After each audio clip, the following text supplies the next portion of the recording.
Good morning my dear students. आज की जो थ्योरम है वो है 6.2। ठीक है बेटा, जो 6.1 थ्योरम जिसको हम बेसिक प्रोपोर्शनलिटी थ्योरम भी कहते हैं या थेलिस थ्योरम भी कहते हैं। ठीक है बेटा, वहां पे थ्योरम का स्टेटमेंट ऐसे होता है कि अगर हमारे पास एक ट्रायंगल है, क्या है बेटा, बात समझ आ रही? क्या है? हमारे पास एक ट्रायंगल है। इन ट्रायंगल के किसी भी दो साइड्स पे आप कोई भी लाइन ड्रा करो। ठीक है, क्या करो? ड्रा। ठीक है बेटा, लेकिन वो जो लाइन होती है वो थर्ड साइड के अगेंस्ट पैरेलल होती है। क्या होती है? फिर ये लाइन इन ट्रायंगल के दो साइड्स को सेम प्रोपोर्शन में डिवाइड करती है। क्लियर? अब कौन सी थ्योरम है आज? उसके अगेंस्ट थ्योरम। ठीक है, थ्योरम का स्टेटमेंट ऐसे है, हमारे पास एक ट्रायंगल है। क्या है बेटा? एक triangle A B C. Clear? उस ट्रायंगल के अगेंस्ट हमने एक लाइन ड्रा की। ठीक है बेटा, क्या ड्रा की? लाइन। वो जो लाइन है इन ट्रायंगल, इस ट्रायंगल के दो साइड्स को सेम रेशियो में डिवाइड कर रही है। ठीक है बेटा, यानी जितना A D divide by D B होगा उतना ही बेटा ए ई डिवाइड बाय ई सी। अब हमें यहाँ पे क्या प्रूव करना है? यहाँ पे प्रूव करना है ए जो डी ई लाइन है ये पैरेलल होगी किसके अगेंस्ट? B C. ठीक है, इसको प्रूव करने के लिए हमें पहले देखना है गिवन क्या है, हमारे पास दिया हुआ क्या है।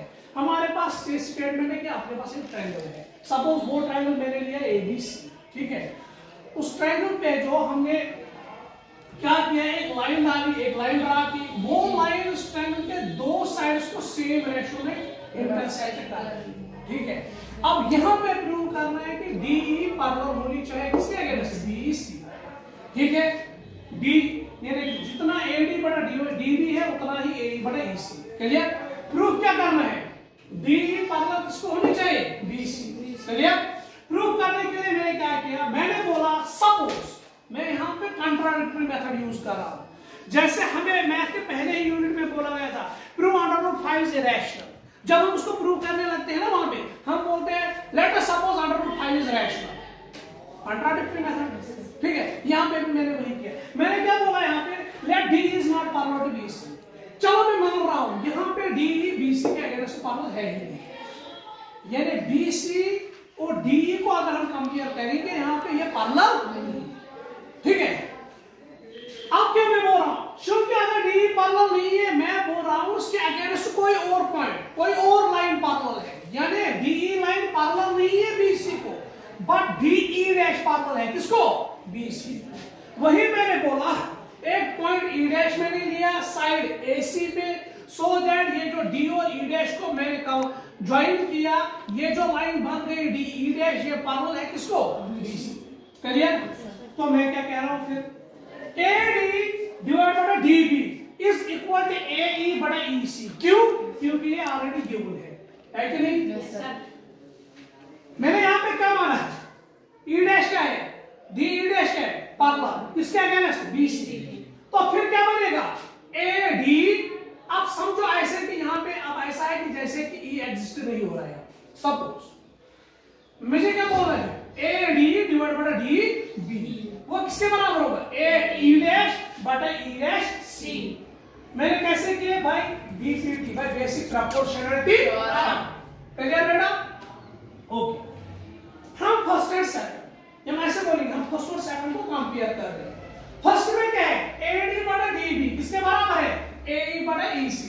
सेकंड में क्या है, ए डी बटा डी बी किसके बराबर है? ए ई बटा ई सी।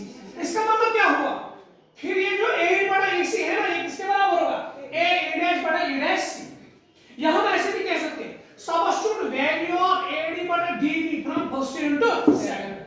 सीधी सी बात है। क्लियर? ओके, तो मैंने अब इस इक्वेशन में क्या किया, +1 मैंने दोनों साइड पे ऐड किया। इक्वेशन के जो राइट साइड में आप करोगे वो लेफ्ट साइड में भी करना है, तब तक तभी इक्वेशन आएगी। बात समझ में आ रही है?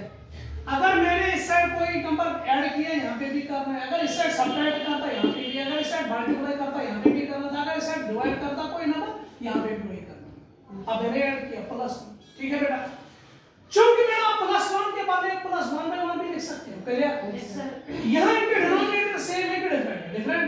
तो क्रॉस मल्टीप्लिकेशन करेंगे, 1 को ए के साथ मल्टीप्लाई, 1 इनटू ए बनेगा, प्लस EC into 1 क्या बनेगा EC divide by EC into 1 EC clear. Similarly यहाँ पे भी ऐसे आएगा A dash E into 1 A dash A E dash plus E dash C into 1 E dash C divide by क्या आएगा E dash C into 1 E dash C। ठीक है बेटा, अब क्या होगा यहाँ पे, चूंकि यहाँ पे हम देखेंगे AE प्लस EC किसके बराबर बनता है बेटा, AC के, बन गया क्लियर। डिवाइड बाय क्या है नीचे EC clear. Similarly AE dash A plus E dash C ये भी किसके बराबर है AC divide by E dash C। जो कि यहां पे भी AC और AC है कि नहीं।